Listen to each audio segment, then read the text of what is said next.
Okay, welcome everyone to the third Marin Poetry Center traveling show. This evening, well, afternoon there, evening for me, we have 6 amazing poets who are all members of the Marin Poetry Society, who are each going to read a selection of their choosing of poems. Again, if you can make sure that you're on mute, because there's a lot of us, and also the poets' bios and other information will go up in the chat, and you can always download that if you want to in the lower right-hand corner, or copy it, or click any of the links. And without any further ado, first up is Diane Lee Moomey. Let's welcome her. Thank you in advance for your poems. Diane? Thank you so much. Thank you everyone for coming, and it's lovely to see such a crowd. I'm calling in from Half Moon Bay, California, in case some are out of state. And I'd like to read a few poems from my new chapbook coming out next month from Barefoot Muse Press, Make for Higher Ground. And I'm going to start with one of my favorites, Wearing Snakes. I let them wrap around my wrists, the sleek green scales, so like the gold link bracelet mother wears to parties. So like, I close my eyes while wearing one and feel the other. In summer's green beside the fence, by long stems my father's mower doesn't reach, I wait, place my wrist on mullein, grasses, dock. They part. I intercept and lift, feel it wrap. Snake will twine around an arm, always, body taut and steadying itself against a fall. Ruby tongue flicks in and out. In my own world, I am ruby tongue tastes, the only little girl who wears snakes.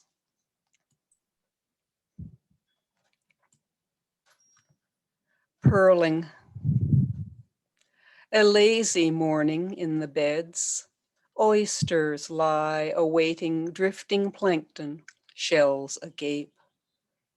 Comes a flounder flicking sand, and mollusk lips close too late, shut around the shards, cannot spit them out. Flotsam, jetsam lie atop the tongues. Years will pass. The rubble will be buried in a limey mantle, nascent pearl. The years, the nacre. Core forgotten. A word, a look, a letter. In darkened rooms, our tides and currents. Bivalves open, bivalves close, and purling simply happens. Slow spheres. We oysters wrapped around, soft around, dark around, and blind to our own pearls.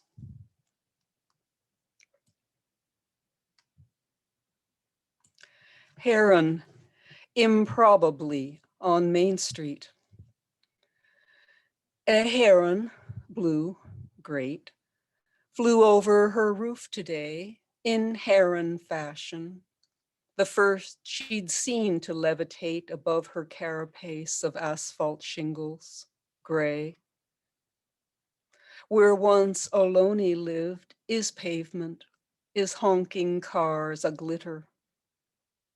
Heron, the first she's seen this far from marsh or meadow, so far from creek or estuary, so far from meat and fish, flew in heron manner, cawed once, orange legs trailing, the wings as broad as bird is long, the plumy neck recurved, that odd, boneless S. This heron flew over the house, veered west beyond the chimney, cawed, disappeared, left human being marveling and somewhat cheered at first. Nature. Then she knew, frightening. all about the fall from grace that's made the sighting of a heron now and here rare as winter lightning.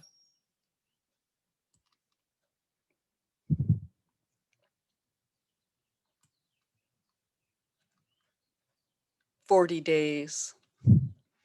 From deep within the rows of August corn, a trill, vibrato. Every other living voice is still for just a breath. Entangled verge beside the field, in trees among the ears, cicadas well concealed. Then locusts recommence their creaking, leaping, sticky feet rebound off stems of thistle, chicory, and me, bare-legged, deep in milkweed. Blackbird's note. I open woody pods, set flossy seeds afloat. On porches, grandmamas weave ribbon out and in and out of eyelets, stitch and snip, pin, unpin, for owners of curly-headed dolls. Yards of lace. They're fastening the ends around the tiny waists while grandpas speak in adages, chaw, lament the fish that got away. Up. And without a pause, it's circling. As geese fly south and north again, and summer follows summer, bringing forth another incarnation of this very thistle, cricket, chicory and milkweed, ribbon, whistle of blackbird and of train, the wispy rows of corn, the grandmamas, the homilies, all circling, adorn this life. Cicada trills again from spot unknown. Up. It's 40 days till frost, grandpa's intone.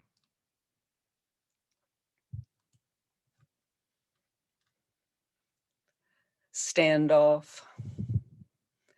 Afternoon is filled with berries. Just cicada, trebling shrill, breaks the dreamy silence. I am looking for the best to fill 2 pails, one in either hand, with succulent rondelles of blue. Snapping twigs, cicadas pause, all wary of my passing through. And suddenly a ragged back, a trembling takes my knees, the eye, the claws and teeth, the nose of black. Be still, they'd said, and I comply. The bear is first to call retreat. I finish picking berries, sweet.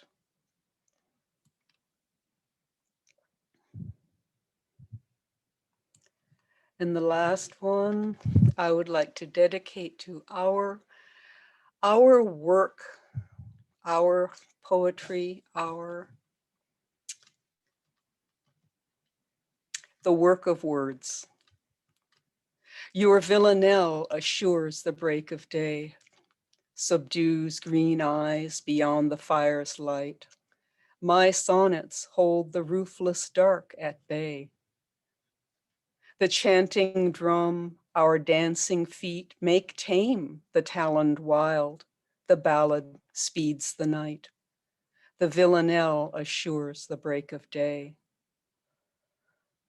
The litany, the liturgy, to pray in chapter, stanza, versed, arrest the lightning. Your sonnets hold the hungry dark at bay, and lullaby and fable chase away the wolf beneath the bed, the ghouls that bite. The villanelle ensures another day. The forest lurks beyond the glass. Charades, sestinas, odes, pantoums protect our lighted rooms. The sonnet holds the dark at bay. The rhyming lines, the pulse, cantabile, accompanied by lute, by flute and fife. My villanelle assures the break of day. Our sonnets hold the roofless dark at bay. Thank you. Oh, thank you so much, Diane. That was wonderful. I Thank love you. those coastal images. Oh, Oh, thank you. and she has a book link in the chat for her book. And also next up, will we welcome Peter and Carroll to the virtual podium, please.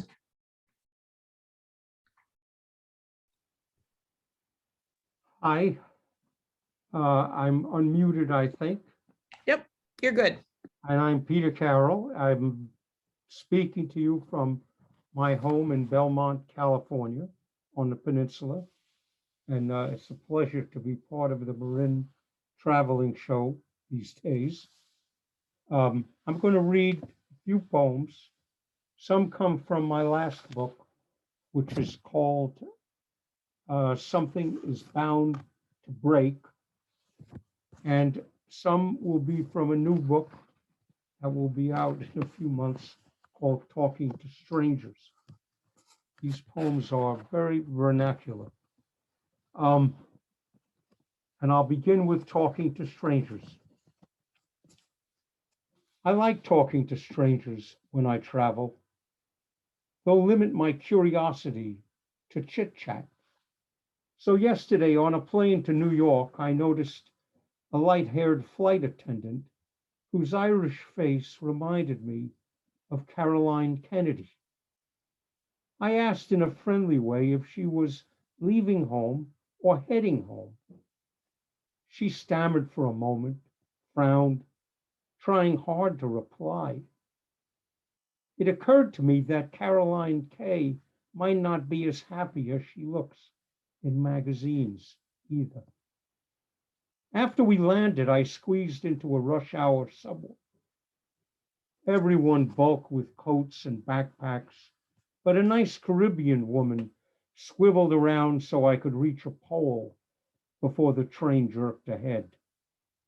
We stood smiling with our eyes, the cars lumbering, until I felt a jolt and the train stopped, tossing us together in a tunnel, lights flickering, the motor dead. I thought we shouldn't be meeting like this, and I said that aloud. Stuck for 20 minutes, she had time to tell me about her children, 2 grown and gone, the youngest 13, who she said is obsessed with her hair, but she'll get over it.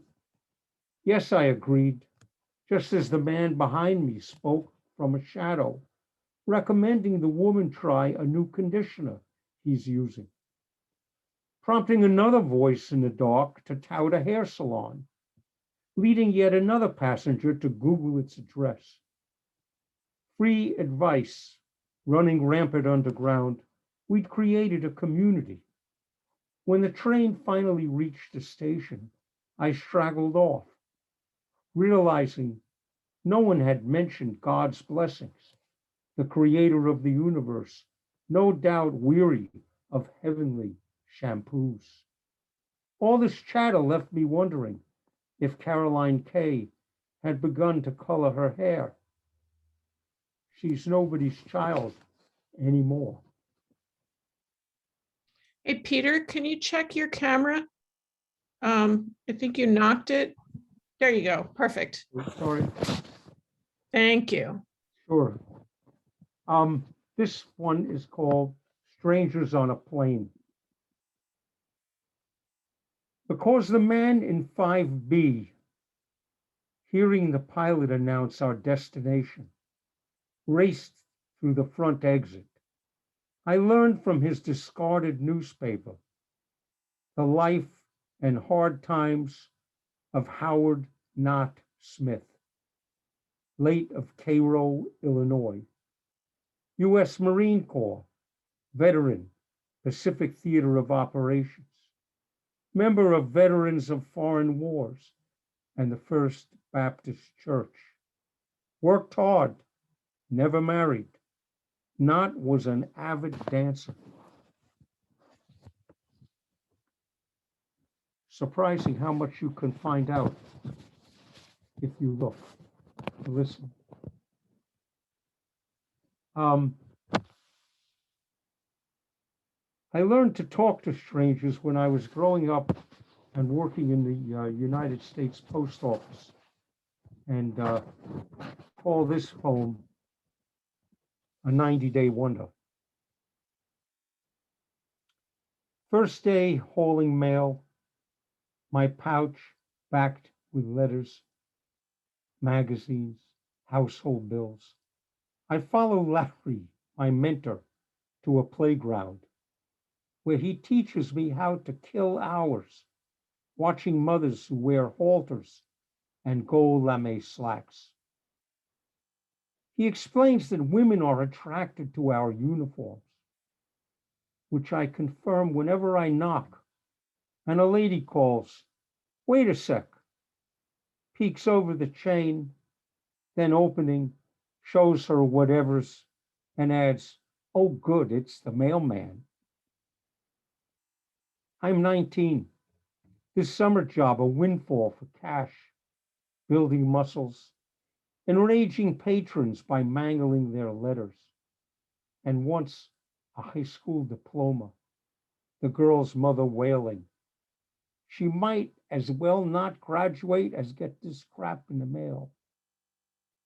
Veteran carriers laugh as they mix up my address list or hide heavy parcels in the bag I carry all day, while the bosses, quote, forget to punch time cards, screwing my pay. A 90-day wonder. I hold one unbearable ace. I'm on my way to college, and my pals Larry and Duffy, Keegan, Rogers, guys with wives and kids and in-laws, are stuck with store feet, leather bags, and a lousy pension. Wherever they think I'm going, they are not. It's that simple.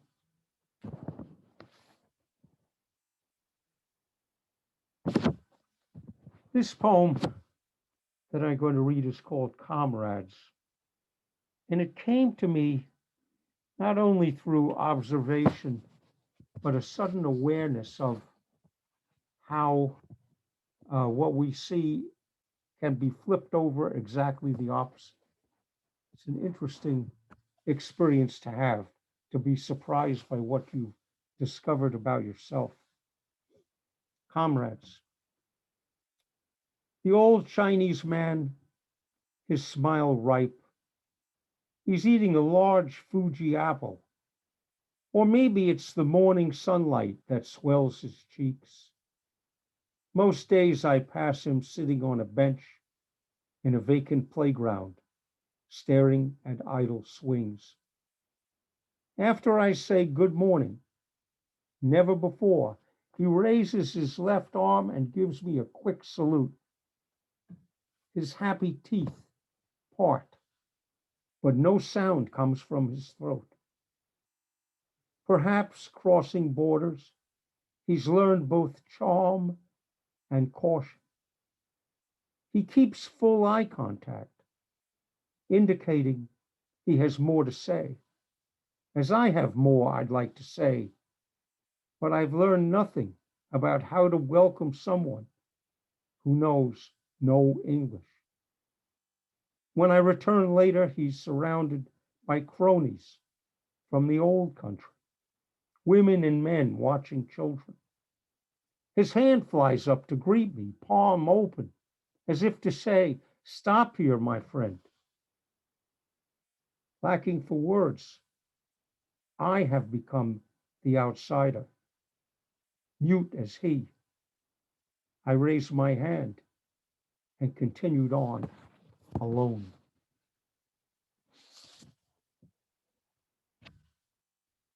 And the last poem I'd like to read is pretty fresh.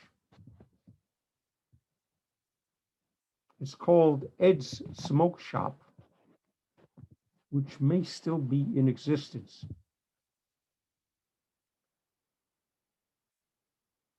When my daughter was 3, 4, 5, we would drive Sunday mornings to Ed's smoke shop in the next town for the New York Times, a scarce luxury to find in California until some genius invented the internet and another arranged for direct delivery at the doorstep. Ed's Sunday clerk was an elderly ex-GI named Bob, who chewed on a cold cigar, sported what my daughter called an English accident. We had a little ritual. As he gave me the paper, he treated her to a Tootsie Roll. And for a lesson in gift giving, I'd hand her 1 cent, 1 penny to give to Bob. But habits change. The times modernized. My daughter found better things to do on a Sunday morning. When next I saw Bob, he was limping on a cane and a caretaker. Looked like he'd had a stroke. We sat at a bus stop bench, Bob chatting about his years in England as a fighter pilot, which brightened his helper, who didn't know his past. She was a London girl, telling us her mother would invite American flyers for a Sunday roast. Bob grinned, wagged his head, and they began to sing together, laughing like kids. Roll out the barrel, faces red. What fun they had. Wartime nostalgia, trumping the gap years. I miss that old soldier. My daughter only remembers the penny candy. And on that sweet note, I say thank you for listening and goodbye. And it's been fun to be here. Thank you. Thank you so much, Peter. That was wonderful. You have such a way of just mixing storytelling and lyricism. And I felt like I was with you, kind of walking through the spaces with you. So thank you so much. You're very welcome. And next up, we have Kitty Baker. Welcome, Kitty. Hello. Your voice, Peter, is really strong. Great voice. I'm coming from San Rafael, and in choosing poems for today, I realized what a debt I owe to Parto Sereno and all the poets along on her pilgrimage. I do a shout out to them. All these poems were born in their welcoming atmosphere. I'll begin with poems inspired by last year's pandemic, which seems a long time ago already. And I'll end with a few concerning environmental stewardship, a theme that dovetails with this morning's space flight, the sense of compassion and urgency many astronauts return to Earth with after witnessing the beauty and vulnerability of our planet from space. First, the pandemic. In the waiting room, where there is no crying, everyone is knitting, texting, tweeting, scheming, bleeding, needles and devices. In the room where there is no room for labored breathing, some work thumb and finger tasks, mend gashes in thin fabric. Skewers stab at open wounds, flaying tender places, frayed edges strain to meet again. In the room where signs of sickness are unwelcome, fears spill silently across the floorboards. Faint stains trail off of chins, pockets sog with tissue wads, body odors waft from chill sweat skin. In the room where grief poses thinly undisclosed, every patient waits impatiently, shallow-breathed and awkward, praying for the doctor to issue signals of relief. This one is called For Children of the New Millennium. They will never know the world before ADD 6-year-olds shelter in classroom closets under killer lockdown, PTSD on the rise, before 9/11 travel rules, burdens, burdens of security, removing belts and shoes, shucking jackets, iPads, pat downs. They'll never know the friendly skies before masks and proofs of jabs. They will never know a time before Roundup ready every grain, before factory farms and food, before the blight of gut bugs, the plague of underlying ills, before a world at war with its own nature. They will never know the state and stake that shaped me. They'll weather a world dolefully their own. This one is called Funny Money, a wealth of funny money. 'Tis a season of sea change. Nothing's value holding one iota anymore. What does it cost? Who cares? If you need it, if you even think you might, grab it, dang nabbit. It could be all gone tomorrow, if tomorrow comes at all. They say the worst of looting was the kind paid for at the checkout. Cold cash or plastic, store shelves wiped clean as sanitizered hands, while working class wait for Friday paychecks and the jobless pray that Congress votes to send help and hope, and soon. All that scrimp and save, careful plans for future comfort, all that out the window now, hemorrhaging cash like water sluicing through buckshot bucket holes, dumping out a lifetime's worth of penny pinching. To see at last, money's just a medium. Trade an hour of your worth for 60 minutes mine, nothing rigged to either favor, no one's skills and sweat trumping any other's fruits of labor, respectful thine for mine exchange, tumbling smooth, sharp edges of our egos, sharing thus all the world laid out for us on a level playing field. This one is called Mysteries.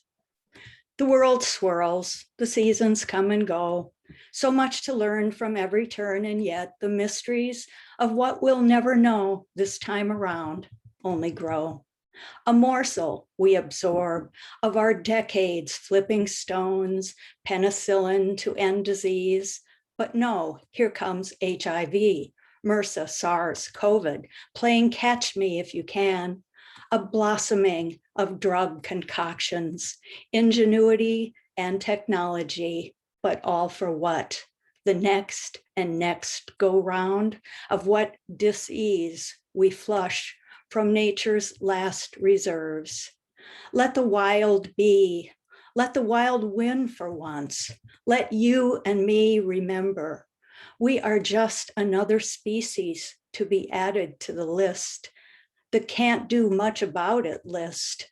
We've doomed so many others too. The world swirls, the seasons come and go, so much to learn from every turn, and yet the mysteries of what will vanquish and what will vanquish us only grows. This one is Blue Planet Blues. There was a time, the dazzling blue planet in the Goldilocks zone with all its life-giving water, sweet air, wild beasts, greenery, greenery everywhere. Everyone was dying to be here. Well, not so much these days. Now they all flock to new galaxies, millions of light years away. Life on bluer planets, fresher, less molested orbs. That's the craze of late. But then trends come and go.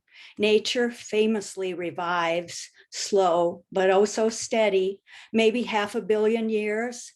After the meltdown, the flood, the dry up, the die out, this old place could go Goldilocks once more, dazzling blue and teeming with fresh, life-giving water, sweet air, wild beasts, greenery, greenery everywhere.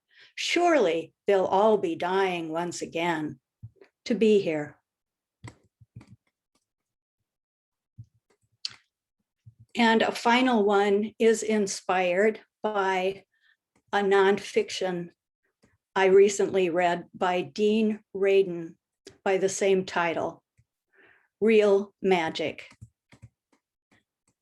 Real magic is forbidden, of course, scientifically and socially outcast, this past epoch as wishful, ridiculous, gullible, erroneous, groundless, reckless, laughable, purely pagan.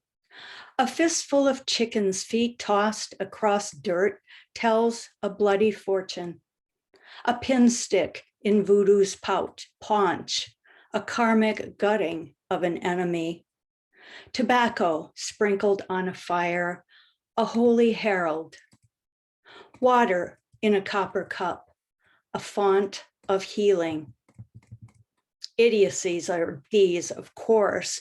We have science now to rely on and the power of the almighty dollar to get to the bottom of what begets what. Funny then, in cultures down through time, magic held together. Magic held things together, cured illnesses, settled disputes, began and ended wars, kept touch with the dead, garnered ancestral guidance, a lineage of connections lost now, since science has no access to feats it won't believe in. Still, don't we all yearn for magic to turn up real again?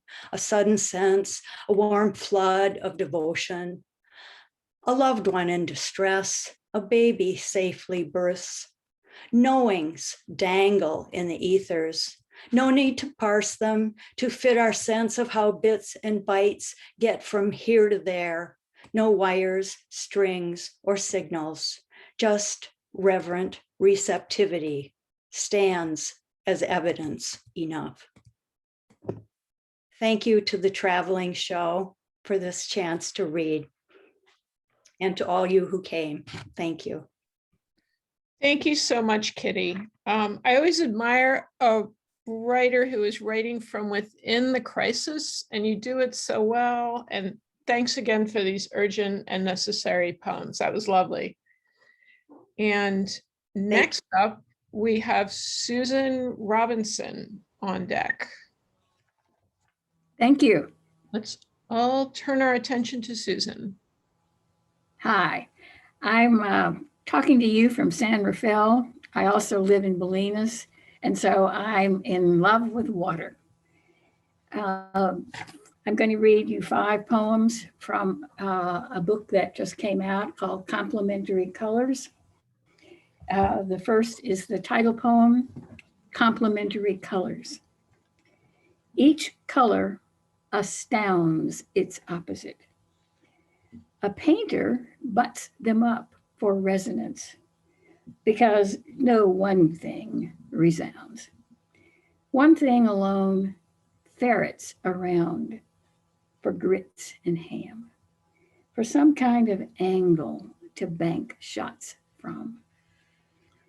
Eager colors hang together when they get along. Otherwise, they grow grouchy.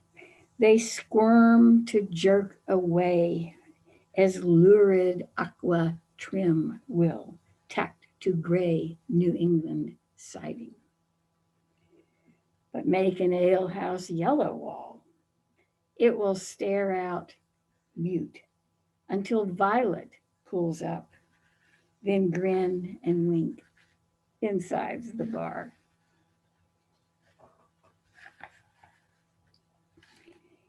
Bridge in the Nicasio Valley Reservoir.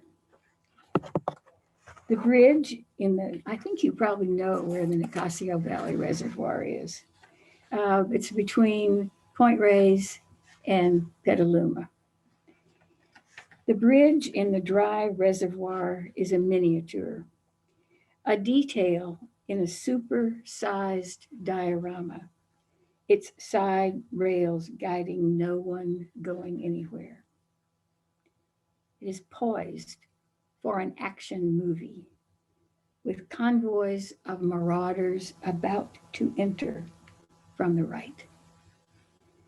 But nothing is happening. It is out of time. In the old days, it spanned a stream. Anglers scooped fry from it, and cows foraged around feet, trudge to the hills. Through the damming, the bridge was pinned to a floor of stocked up water. They left it, I guess, to show depth at a glance, as good a gauge as any planted pole marked with bars, since the bridge would drown in a normal winter, to resurface shimmering in summer and be blue to its ankles through fall. We always looked for it, driving the edge of the basin, said how low we thought the water'd go before green came back. You can see it all the time now, this bridge. My next poem is called Lacrima Rarum. If you took Latin, you know the tears in things. This is a takeoff from Virgil's Aeneid, but really relates to where I live. Lacrima Rarum. We surfed and dived for 30 years here, he says. Not always on Bolinas Beach, but near. I told him about the whale whose body beached not too far from where they pried abalone. But he has come for remembrances, toting boxes and vials to dip and fill for his friend, who loved the fresh shrink of salt water drying on his face. The smell of kelp snugged for days against logs and rocks, and the itch that gets in shoes, which go to the sand and come back.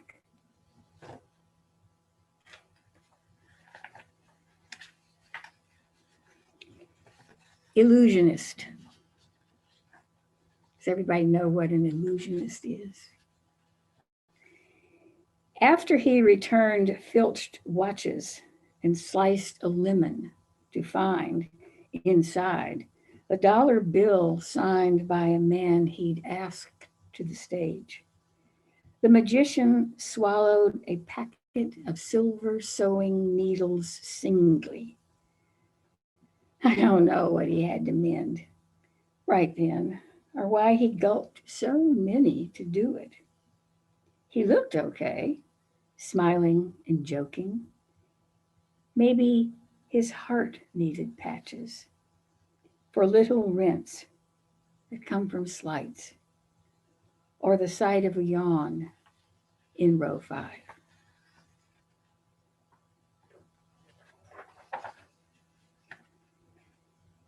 Soul clouds. Clouds of souls. I guess you know what a soul is. My friend asks if I believe in reincarnation. I went to Catholic school. As a child, it was as hard to believe everything could be over as to get up out of the grave and be elsewhere forever. I settled on souls in waiting, up there in a cloud. At the right moment, one soul would enter a baby to be born. When that being's time was up, the little spirit would return to souldom and wait another turn. I never wrestled with logistics, whether there would be enough for all the children in the world, how the souls managed to stay in a swarm, how one got from wherever it was to whom it was going on time, or what happened if they didn't like each other. We did not discuss destiny.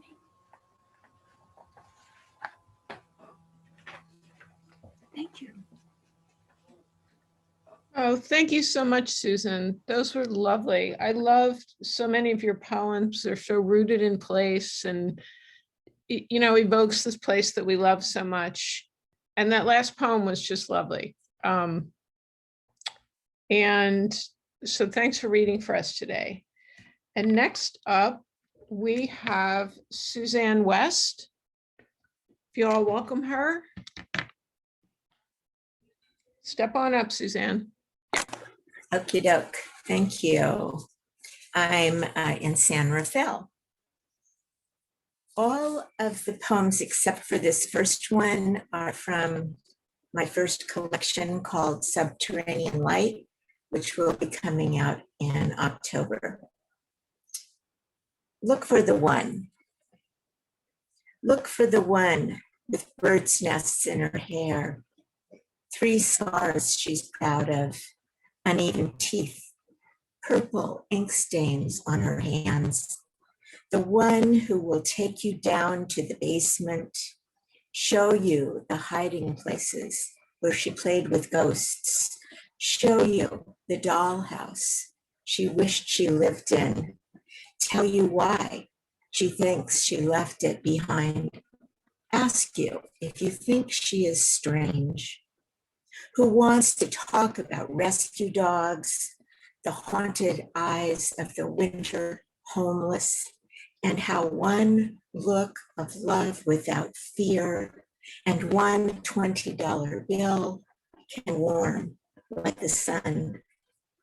The one who wants to talk about the sorrowing folks in nursing homes, why poetry matters, how plant leaves love to be touched. Look for the one who knows why we are scared and harm each other, who knows how to be a river and swim with snakes, knows where golden threads can be found, and that silence shines and takes care of us. Look for the one who is drawn to you for the depth of your heart above all else. The next 2 are inspired by my daughter, who's one of my heroes. She's had severe life-altering illnesses since she was 18. And in 2012, when she was in the 5th month of one of her pregnancies, developed breast cancer. So both of these next 2 speak to that. Being will have its way. The tumor's malignant, Mom, my daughter tells me. I'm thrust awake, a shattering of my old world, knowing this is the next fire, and knowing this changes everything. Again, and knowing you will be a howling tantrum, you will be dignity itself. You will let the kids rub your bald head.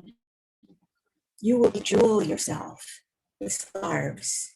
You will be tired. You will be sick. You will feel helpless, and you will surrender. And knowing the soft light that glows through you, no matter what, will uplift us all. And knowing being will have its way. The last chemo. My daughter cries in my arms. I silently insist to the universe This is it. She's done. You can't have her again. Then I whisper in her ear, it's over. When I first got the call, sensing what was coming, my mother prayer, if this has to be, let her lie back on a soft pillow. Let life glide her alone. Let loving human hands and angels guide her journey.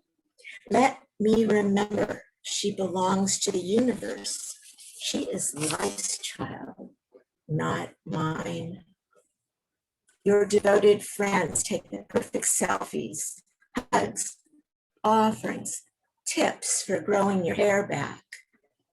They seem to be with you all the time. Balloons with pink ribbons, smiley faces, butterflies, nurses, humming pomp and circumstance, a chemo achievement certificate, poignantly absurd. I remember when I wasn't there and wonder, what part did that play in your illness? What was it like, ages 1, 2, 3, to run into tentative arms? To have a young, frightened mother too damaged to hold herself, let alone another.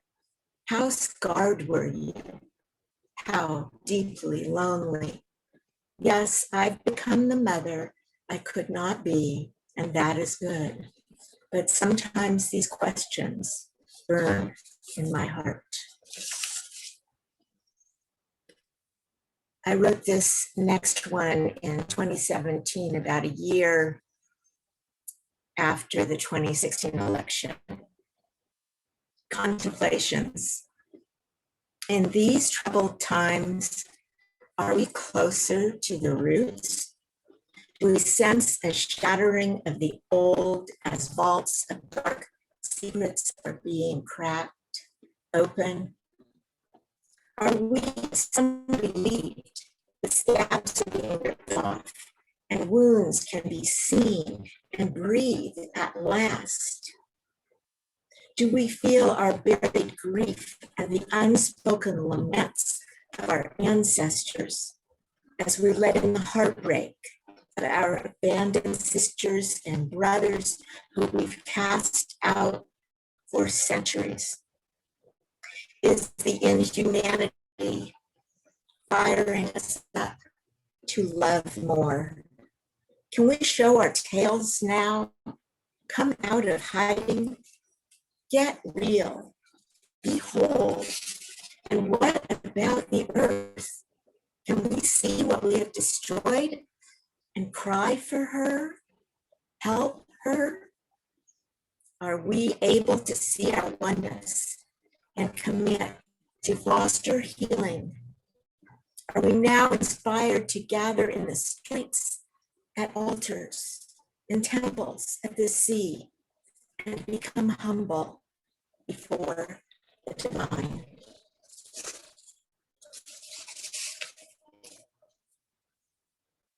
The light will show us.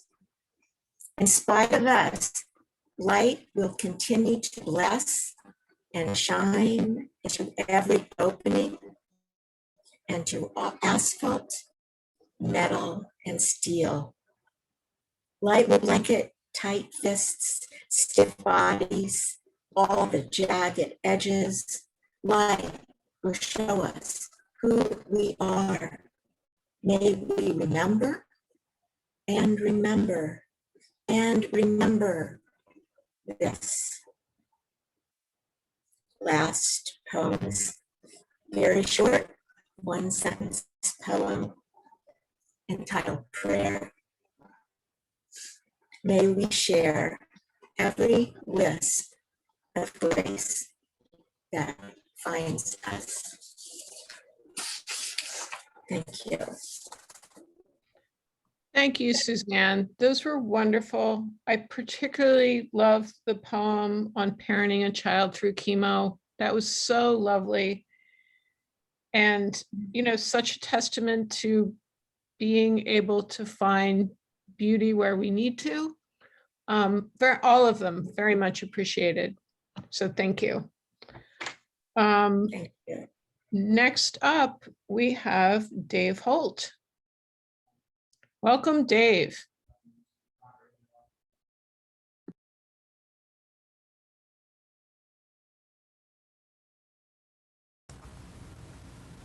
Did I successfully unmute? Yes, you are Okay. good. And we are ready for your words. All right, thank you. Whenever you're ready. Coming to you from Concord, California. Uprising. Share a glimpse with me into paved over earth, what thrives invisible below the concrete, where tree roots whisper saving knowledge to each other, where mother trees nurture the seedlings, signal warnings to kin, sing forest spirits back into the sacred circle. Listen closely. They are mobilizing to sue for damages, to take back the land. This next historical preamble gives background to the poem I'm going to read afterwards. A path to healing depends on our acknowledgement of the original people before us who loved and cared for the land and were dispossessed of it. On the huge 17,921 acre Rancho Monte del Diablo land where we live today, the indigenous natives were a Bay Miwok group, the Chepkan. Don Salvio Pacheco, resident of Pueblo de San Jose, where he served as a senior civil servant, was a retired militiaman who'd soldiered under Lieutenant Colonel Juan Bautista Dianza, discoverer of the mission sites, San Francisco, San Jose. Pacheco was in an advantageous position to petition the Mexican government for lands in the valley where the city of Concord now exists. He received his land grant in 1834. The California Indian, a peripheral participant whose labor was exploited, was paid with a share of the crops raised and meat slaughtered, just like serfs in the old world European medieval mold. Native villages were sometimes able to preserve or revive something of their pre-mission culture and survive within the rancho boundaries, only because rancho owners needed Indian house servants and agricultural laborers. However, native food resources and methods to prepare them could not survive alongside the new cattle-based economy. Cleared pasture lands and trampling herds of livestock destroyed the economy and the culture of the Chepkan. Our house was built in 1972 on the southern edge of the 14 square miles of the old Monte del Diablo Rancho, granted to Pacheco in 1834. Ancient oak tree witness. Hey, old oak bent low, partly broken, survivor of shatter of lightning, battering hammer wind. I want to be like you, plant my feet so firm no blast could knock me down. Maybe you don't stand so straight now, 200-year-old tough bark being, leaves like green eyes, see everything, saw every cruel wind that swept native people off the land where I now live. Bay Miwok Chepkan of this rancho, who'd nurtured, cultivated, harvested meadows of brodia, wild onions, rye, fescue, river banks of willow, oak acorn groves for millennia before such a thing as land grants were heard of. You, oak watcher and listener, heard the crying out of grasses, corms, food plants at each blow of cattle hoof and herd. You, nature's witness to the injustice of Mexico's land grants, to cattle barons like Salvio Pacheco of Concord, his new industries of leather and beef cow, who enforced the support of native serfs recast in the familiar European mold. Hey, old oak, bent low, vision dimmed, you can still tell your story. I will listen. and try not to weep.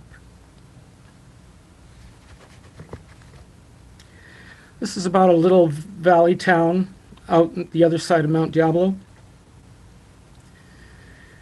The road to Oakley goes by Neroli.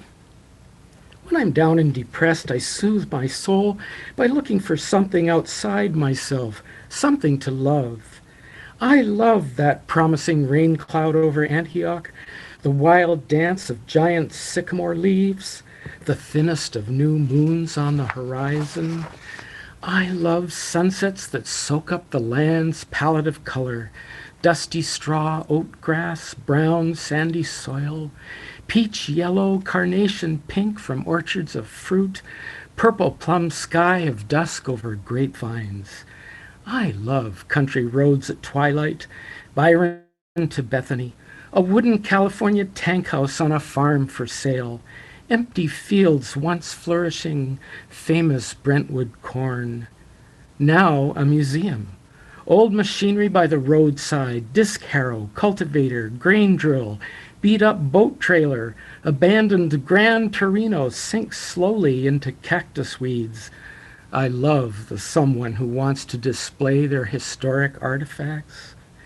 Crossing Southern Pacific by way of Sand Hill, past the old cottage industries of Empire Road, a fruit and strawberry stand, recycling center, honey beeswax, Mex stone sculptures, all pushed out by malls. Across the canal, Sydney Flat to Somersville, I love old ways of life, wistful witness to their dissolution, heart yearning for landscapes disappearing. When I'm sad and sulky, I ease my troubled mind by looking for something outside myself to love, like that dark cloud promise of rain to wash the land. The Healing Tree. Thank you. Bring your imprisoned heart, the caged cruelties, flippant fits of mental meltdown, random madness, runaway resistance. It's our work to integrate our souls, scars and beauty marks, blessings and betrayals. Bundle them up against the cold, embrace together, and come to the healing tree. Heed the altar call, surrender to a unifying love, a great forgiving mercy, our task. Bring overindulged ego, pampered pride, prickly resentment. Bring all beneath the leafy canopy, reaching eternally, creators overspreading forest, sequoia, fir, maple, spruce, departed tree spirits of elm, chestnut, and tree of life. Bring the joy that's bound up tight, loosen the locks for love underneath the healing tree. Last one, Easter Epiphany. Walked out of tangled and sleepy dreams, left under cover and comforter, dim room to ebullience of light and color. Sunrise pouring through an east-facing window. As it hit the coral, tan, grass-green tones of the lampshade, lit up bright as if lamp left on all night, unconstrained radiance pools in the corner, stopped by a locked front door. Open it! Let it flow over the earth. The cascade catches me rapt, but doubtful, that such a gush of happiness could be mine. Now I pray for it as I drag front room curtains open. No clouds this morning, and there, on the edge of the bird bath, contemplating across the still surface of water, the cerulean blue of day, its destiny, an avian hunter of blossoms and nectars, a hummingbird, who leaps into air, darts back and forth, then away. Oh, to have the heart and happiness of a hummingbird, full of curious seeking, and in that moment, I see it, the joy of existence. Thank you. Thank you so much, Dave. Get that last poem just sent us off into the night so wonderfully. Thank Okay. you so much. Also, here's hoping the rain clouds you mentioned like make their way to us, right? Yeah. No hope for that. Thank you so much. Thank you to all the poets who brought us their words. I feel full. I hope the rest of you do. And thank you so much for all of the attendees. I hope you'll check out the poets' bios, buy their books, check out more of their words, and also check out the Marin Poetry Center's website for upcoming events. I believe we have 3 more traveling shows to go this season, so lots more to be had. Thank you, and everyone have a great evening.